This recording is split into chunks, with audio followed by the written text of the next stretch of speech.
Berikutnya kami berikan kesempatan kepada pasangan calon nomor urut 1, Bapak Bustami Hamzah dan Bapak M. Fadil Rahmi untuk menyampaikan statement penutup 120 detik, waktunya dimulai saat Anda berbicara. Silakan. Harus kita akui, kondisi Aceh saat ini tidak baik-baik saja. Kekurangan pendapatan sudah di depan mata. Oleh karena itu, untuk membangun Aceh perlu keseriusan kita semua, berkolaborasi semua elemen masyarakat, para ulama, para akademisi, politisi, pengusaha, dan lainnya.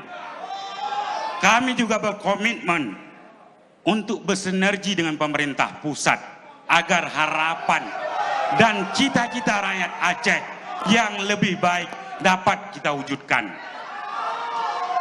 Insya Allah, jika rakyat memberi amanah kepada kami, harapan ini akan kita perjuangkan bersama-sama. Ayo bersatu, memilih nomor 1 menuju Aceh baru. Aceh baru untuk harapan baru. Kita ingin pemimpin yang bermutu, sesuai dengan doa yang sering almarhum Ayah Sob bacakan.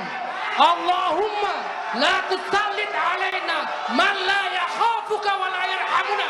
Ya Allah, jangan jadikan pemimpin kami dari orang-orang yang tidak takut kepadamu dan juga tidak sayang kepada rakyatnya. Kekuatan itu untuk memperkuat dan memperbaiki kebaikan. Sayyidul Qaumi Khadimuhum, bahwasanya pemimpin itu sesungguhnya adalah mampu melayani rakyatnya. Mari kita bersatu di tanggal 27 November memilih nomor 1. Wallahu muwaffiq ila aqwamit thoriq. Wassalamualaikum warahmatullahi wabarakatuh. Untuk al-maghfur lahu Ayah Sob lahul Fatihah warahmatullahi wabarakatuh. Baik, waktu habis. Terima kasih. Kembali pernyataan penutup dari seluruh pasangan. Download Tribun X sekarang, menghadirkan lokal menjadi Indonesia.